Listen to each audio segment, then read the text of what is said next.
सभी को जय मसीह की। परमेश्वर आपको ढेर सारी बरकत, आपको आशीष दे सुंदर से समय के लिए। मेरे प्रियो, आज मैं इसमें ये थंबनेल देख करके आप तो समझ गए होंगे कि मैं 25 दिसंबर के बारे में बात करना चाहता हूँ। यहाँ पर मैं दो तरीके से बात करूँगा, एक धार्मिक के हिसाब से। अब धार्मिक के हिसाब से बात करने का कोई अर्थ, कोई मतलब नहीं मिलता, मतलब रिलीजन के हिसाब से कोई उसका अर्थ, कोई मतलब नहीं मिलता है। अब उनकी मानता, उनकी सोच, उनकी थिंकिंग है। अब वो कैसा करना चाहते हैं, क्या मानते हैं, क्या नहीं मानते हैं, अब उनकी सोच है।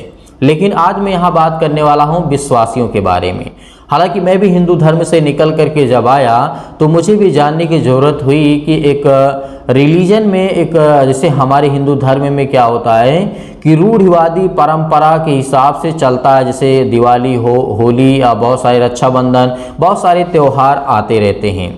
तो एक रूढ़िवादी है, एक वो परंपरा के हिसाब से त्यौहार को मनाया जाता है। अब क्रिश्चियन में ऐसे ही रूढ़िवादी है या फिर नहीं है, इसको मैं आपको समझाने की कोशिश करूंगा। हालांकि यहाँ पे क्रिश्चियन के बारे में बिल्कुल भी बात नहीं करना चाहूँगा, क्योंकि धर्म के हिसाब से वो क्रिश्चियन है और हम सभी मसीह भाई बहन जो हिंदू से निकल करके हम प्रभु यीशु मसीह के वचन पर विश्वास करने वाले हैं, विश्वासी ही लोग हैं, वो क्या करेंगे। विश्वासी लोगों को मैं बात इसलिए करना चाहता हूँ, इसमें मैं दो तरीके से बात कर सकता था। एक तो धर्म के हिसाब से, जो पहले से क्रिश्चियन में हैं उनके हिसाब से बात कर सकता था, लेकिन उसमें बात करने से कोई उसका अर्थ, कोई मतलब नहीं है। दूसरा, जो हमारा विश्वासी के हिसाब से यदि हम देखते हैं, विश्वासी को क्या करना चाहिए और धर्म मानने वाले लोगों को क्या करना चाहिए। देखें, धर्म मानने वालों को, जो धर्म मानते हैं, जो रूढ़िवादी हैं, परंपरा के अनुसार हैं, वो अपना धर्म अपने हिसाब से चलाएं। उसमें हम कुछ भी हस्तक्षेप नहीं करते, ना ही हम कुछ बोलते हैं।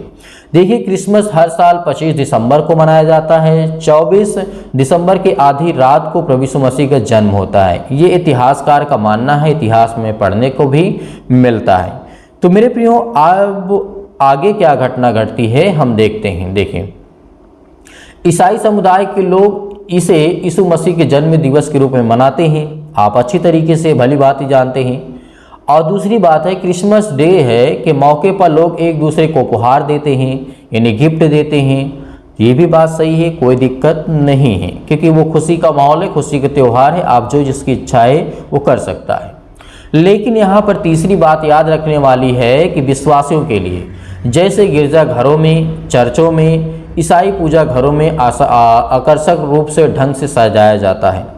अब यहाँ पर चर्चों में भी मूर्तियाँ पाई जाती हैं। किसकी पाई जाती हैं? प्रभु यीशु मसीह की। सीधी स्वाभाविक बात है। अब क्रिश्चियन समुदाय के लोग, क्रिश्चियन धर्म, क्रिश्चियन रिलीजन के लोग जाकर के वहाँ पर मोमबत्ती और जो कैंडल्स जलाते हैं, बहुत सारा कुछ अपना कार्यक्रम करते हैं। तो लेकिन वहाँ पर अब धर्म को हम यहीं पे छोड़ देते हैं, अब विश्वासी को पकड़ते हैं, क्योंकि विश्वासी ही वीडियो को देखना चाहता है। उन्हीं लोगों ने बहुत सारे वोट किए कि सर हम ये जानना चाहते हैं। देखें, अब प्रभु यीशु मसीह ने क्या कहा था? प्रभु यीशु मसीह ने कहा था कि तुम मेरी मूर्ति भी खो, मतलब मत बना करके उसे पूजना। लेकिन आज क्रिश्चियन समुदाय में भी मूर्ति बना करके लोग पूजते हैं, चाहे वो गिरजा घरों में ही, चर्चों में हो, ईसाई पूजा घरों में हो। बहुत रीति रिवाज से वो इस कार्यक्रम को करते हैं, लेकिन हमें इसमें बिल्कुल भी शामिल होने की आवश्यकता नहीं, क्योंकि प्रभु यीशु मसीह ने कहा कि तुम मूर्ति पूजा नहीं कर सकते हो और मूर्ति के सामने अपना सिर झुकाते हो, तो इसका मतलब आपका जो विश्वास है मूर्ति पर है, ना कि उस परमेश्वर पर है, उस पवित्र परमेश्वर पर है। तो मेरे प्रियो, आप इस बात को याद रखना, केवल आपको पूजा में शामिल नहीं होना है, चाहे वो प्रभु यीशु मसीह की तस्वीर ही क्यों ना हो। अब आगे याद रखिएगा, एक मैं नोट के माध्यम से बताना चाहता हूं, लेकिन यीशु मसीह ने कहा था कि किसी भी मूर्ति की पूजा मत करना। मैंने पहले आपको समझा दिया। लेकिन चौथी बात क्या है, लोग अपने घरों के आंगनों में क्रिसमस ट्री बना करके, यानी पेड़ को बना करके रंग बिरंगों खिलौने से सजाते हैं।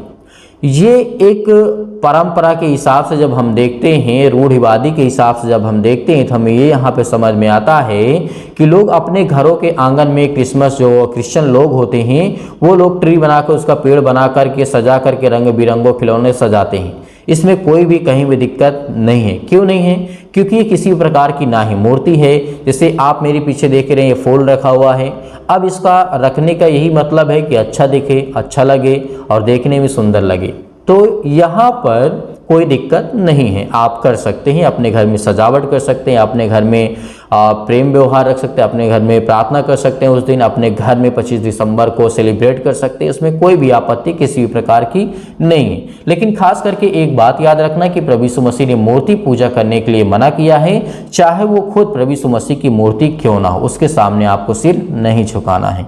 अब आगे याद हमें ये रखने की आवश्यकता है कि जैसे हम गिरजाघरों में यीशु के जन्म के संबंधित बहुत सारी झांकियाँ देखिए, जैसे हिंदू धर्म के दशहरे में देखा जाता है झांकियाँ निकलती हैं, लोग सजावट करके निकलते हैं, डांस प्रोग्राम करते हैं। 24 दिसंबर की आधी रात को ठीक 12 बजे यीशु मसीह के जैसे जन्म को माना जाता है। कैरोल मतलब गाए थे और इसे अगले दिन धूमधाम से त्यौहार के रूप में मनाया जाता है। हम इसे त्यौहार के रूप में नहीं, हम इसे प्रभु यीशु मसीह के जन्म के दिन, जैसे हम गुड फ्राइडे को शोक दिवस मनाते हैं और 25 दिसंबर को हम मनाते हैं कि परमेश्वर का इस सृष्टि पे आगमन हुआ और प्रभु यीशु मसीह ने जन्म लिया। यहाँ पे इस बात को स्पष्ट करते हैं और धूमधाम से ईसाई लोग यहाँ पर त्यौहार को मनाते हैं। अब ईसाई लोग यीशु मसीह को परमपिता परमेश्वर का पुत्र यानी सन ऑफ गॉड भी मानते हैं। ये बात हम भी मानते हैं कि सन ऑफ गॉड है, परमेश्वर का पुत्र है। लेकिन यहाँ पे तृतीय परमेश्वर है, मतलब तीन तरीके से हम जब देखते हैं पवित्र आत्मा, पिता और पुत्र, ये तीनों बातों को हमें एक मानना है। क्योंकि पवित्र आत्मा कौन है? यीशु है। और पिता कौन है? यीशु है। और यीशु ही कौन है? पिता है। क्योंकि यीशु मसीह ने कहा था इस सारे जगत का अधिकार मेरे पास है। तो इसका मतलब स्पष्ट है कि सारे अधिकार प्रभु यीशु मसीह के हाथ में है, चाहे सृष्टि का हो, चाहे वो स्वर्ग को हो, कहीं का भी हो, सारा अधिकार प्रभु यीशु मसीह के हाथ में। इसका मतलब है कि परमेश्वर सर्वशक्तिमान सिर्फ एक है, परमेश्वर एक है, यानी सन ऑफ गॉड। अब यहाँ पर बात याद रखने वाली ये है कि हम मानते हैं कि यीशु मसीह के परमेश्वर का पुत्र है, लेकिन जब हम बाइबल पढ़ते हैं तो तिर्यक परमेश्वर का एक ही है। मतलब तिर्यक परमेश्वर तीन तरीके से जो हम देखते हैं, पिता और पुत्र और पवित्र आत्मा को जो हम देखते हैं, तो वो सिर्फ एक है। यीशु मसीह को इंग्लिश में जीसस क्राइस्ट के नाम से भी जाना जाता है, आप अच्छी तरीके से जानते हैं।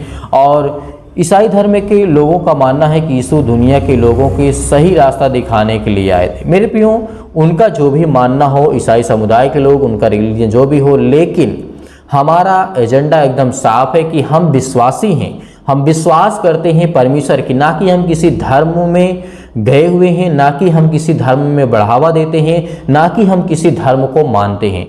क्योंकि हम हिंदू धर्म में जाएंगे तो वहाँ के रीति रिवाज को फॉलो करना पड़ेगा, वहाँ भी किसी प्रकार का विश्वास नाम की कोई चीज़ है नहीं है, क्योंकि जो रीति रिवाज है उसे हमें करना पड़ेगा, फॉलो करने पड़ेगा। यदि हम मुस्लिम समुदाय में जाते हैं, मुस्लिम धर्म में जाते हैं, तो वहाँ भी हमें फॉलो करना पड़ेगा रीति रिवाजों को। यदि हम क्रिश्चियन समुदाय में जाते हैं तो वहाँ भी हमें फॉलो करना पड़ेगा रीति रिवाजों का। इसका मतलब है कि सीधे तौर से हमारा विश्वास प्रभु यीशु मसीह पर है, यानी परमेश्वर पर और उसके बाइबल पे है। ये बाइबल है, आप देख रहे हैं, ये बाइबल है, इसमें हमारा विश्वास है और किसी भी चीज़ में हमारा विश्वास नहीं है। तो आगे बात हम यहाँ पे ये करना चाहते हैं, लेकिन जब हम पढ़ते हैं तो यीशु मसीह का जीवन जो अनंत जीवन देने के लिए हमारे यानी संसार में पृथ्वी पर जन्म लिया, तो यीशु ही सत्य और मार्ग और जीवन है, क्योंकि उसके ही द्वारा हम परमेश्वर तक पहुँच सकते हैं। ये बात स्पष्ट होनी चाहिए। आज हमको यीशु मसीह से जुड़ी 6 बातों को मैं आज यहाँ पे स्पष्ट करना चाहता हूँ, क्योंकि ईसाई मान्यताओं के अनुसार आज से हजारों साल पहले नाजरेत में जब जिब्राइल नामक एक स्वर्गदूत ने मरियम को दर्शन दिया था और कहा कि तू पवित्र आत्मा की ओर से गर्भवती होगी और तू एक पुत्र को जनेगी जिसका नाम यीशु रखा जाएगा। बैतलहम में मरियम ने एक बच्चे को जन्म दिया जिसका नाम यीशु रखा गया था। ये आप अच्छी तरीके से स्पष्ट रूप से जानते हैं। बाइबल में आप जब पढ़ते हैं या फिर इतिहास की पुस्तकों को आप पढ़ते हैं तो आपको देखने को, आपको जानने को मिलता है। लेकिन यहाँ पर बहुत सारी ईसाई धर्म में भी कट्टरपंथ लोग होते हैं जो कि अपने हिसाब से ये काम को करते हैं। देखिए, मैं ईसाई धर्म के अनुसार इसलिए बोलना चाहता हूँ क्योंकि ये भी एक धर्म है, एक रिलीजन है, एक विश्वास ये लोग नहीं करते, ये भी इनके अंदर कट्टरपंथी होती है। जैसे मैं आपको थोड़ा बताना चाहता हूँ, थोड़ा धैर्य रखिए। ईसाई धर्म के अनुसार यीशु मसीह परमेश्वर का पुत्र थे, ये बात स्पष्ट है, वो भी मानते हैं। उन्हें मृत्यु की दंड इसलिए दिया गया था क्योंकि वो अज्ञानता को, अंधकार को दूर करने के लिए लोगों को शिक्षित कर रहे थे। और उस वक्त यहूदी कट्टरपंथी हिंदुओं ने और धर्म गुरुओं ने, यानी यहाँ पे कट्टरपंथी धर्म गुरुओं ने यीशु मसीह को बहुत जोर से विरोध किया था। उस समय की बात है। शिकायत कर दी जाती है राजा पिलातुस के पास। उसके बाद रोमन हमेशा इस बात से डरते थे कि कहीं यहूदी आपस में क्रांति ना कर दे, आपस में लड़े भिड़े ना। इसे कट्टरपंथियों से खुश करने के लिए पिलातुस ने यीशु मसीह को क्रॉस पर चढ़ाने के लिए आज्ञा दे दी थी। इसका और कुछ मकसद नहीं था। वो उस समय भी कट्टरपंथ हुआ करते थे, स्पष्ट रूप से ये हमें देखने को मिलता है। लेकिन यहाँ पर हम देखते हैं मौत से पहले यीशु मसीह ने ढेरों यातनाएं भी उसको दी गई थी। उसे मारा गया था, उसके ऊपर कांटों का ताज पहनाया गया था, और गोलगाथा नामक एक जगह है जो कि जहाँ पर सलीब पर ले जा करके वहाँ पर प्रभु यीशु मसीह को चढ़ाया गया था। यीशु मसीह कहते हैं कि कभी भी किसी को नुकसान मत पहुँचाना, ये बात सत्य है। किसी के भी प्रति कोई भी दोष भाव, किसी भी प्रकार का मतलब अपने अंदर घृणा उत्पन्न मत करना, क्योंकि परमेश्वर ही सत्य और मार्ग और जीवन है। यीशु मसीह अंतिम समय में कहा था, जब बहुत सारी यातनाएं प्रभु यीशु मसीह को दी गई थी, उसे मारा गया था, उसके कोड़े से मारे गए थे, उसके ऊपर कांटों से मुकुट पहनाया गया था, तो प्रभु यीशु मसीह ने कहा कि हे पिता, इन्हें क्षमा करिए क्योंकि ये नहीं जानते कि ये क्या कर रहे हैं। अब आगे यहाँ पर बात ध्यान में रखने वाली है विश्वासी को। देखिए, विश्वासी का मतलब होता है कि वो किसी धर्म का पालन नहीं करता है, वो किसी धर्म का अनुयायी या फिर पालन नहीं करता है। वो सिर्फ यीशु मसीह के वचन के द्वारा ही वो जीता है जीवन अपने को, और ना ही किसी प्रकार की रीति रिवाज पे वो चलता है। जैसे मैंने आपको पहले बताया कि रिलीजन का मतलब, धर्म का मतलब यही हो जाता है कि हमें रूढ़िवादी, हमें अब जो चलन है उसको फॉलो करना पड़ता है। लेकिन विश्वासी का ये मतलब बिल्कुल भी नहीं होता। केवल विश्वास वो करता है प्रभु यीशु मसीह को और ऊपर। तो यहाँ पर बात सिर्फ 5 बातें आपको याद रखनी है कि पहली बात, जो विश्वासी हैं उनके लिए, विश्वासी को मूर्ति पूजा बिल्कुल भी नहीं करना है, चाहे वो प्रभु यीशु मसीह की मूर्त क्यों ना हो। दूसरी बात, विश्वासी को बहुत ज़्यादा दिखावटी कार्यक्रम बिल्कुल भी नहीं करना है। यदि आप दिखावटी कार्यक्रम करेंगे तो इसका मतलब है कि बहुत सारे लोग ये मानते हैं कि ये एक धर्म के अनुसार जी रहा जीवन। नहीं, हमें धर्म के अनुसार जीवन जीने की आवश्यकता नहीं है। हमारे अंदर खुशी है 25 दिसंबर को हम प्रभु यीशु मसीह के वचनों को दूसरों तक पहुंचाएं, शेयर करें, एक दूसरे से प्यार करें, प्रेम करें और एक दूसरे को मिठाई खिलाएं। वो बात अलग है, क्योंकि वो हमारी खुशी है, वो हमारी स्वेच्छा है, हमारी इच्छा है। वो हम अपने घरों में, अपने परिवार के साथ, अपने आस पड़ोस के लोगों के साथ, अपने दोस्तों के साथ हम मिल करके प्रभु यीशु मसीह के सुसमाचार को प्रचार कर सकते हैं, लोगों को खाना खिला सकते हैं और गरीब लोगों के लिए काम कर सकते हैं। जिनके पास कपड़े नहीं उनको कपड़े दे सकते हैं, जिनके ठंड में ओढ़ने के लिए कपड़े नहीं उनको हम कपड़े दे सकते हैं। तो बहुत सारी चीज़ें हैं, बहुत सारे काम हैं जो आप कर सकते हैं अपने घर में रह करके, क्योंकि प्रभु यीशु मसीह के जन्म के बाद ही हमारे सृष्टि का उद्धार और जीवन हुआ है। क्योंकि जो उसके नाम से, उसे प्रभु यीशु मसीह के नाम से प्रार्थना और विनती और प्रभु यीशु मसीह को ग्रहण कर लेता है तो परमेश्वर उसे ढेर सारी आशीष और बरकत देता है। और यहाँ पर हमेशा बात याद रखना कि 25 दिसंबर को यीशु से प्रार्थना जरूर करना है और अपने पति और पत्नी, अपने बच्चे, अपने माता पिता, भाई बहनों के साथ सभी लोग मिलकर के सेलिब्रेट करना है और परमेश्वर का धन्यवाद करना कि परमेश्वर आपने इस दिन में आपने सृष्टि पर जन्म लिया। पिता, इसके लिए बहुत बहुत हम आपका धन्यवाद करते हैं। आपने सारे जगत के पापों को अपने सिर पर लेकर के आपने हमें जीवन दिया, इसके लिए बहुत बहुत आपका धन्यवाद करता हूं।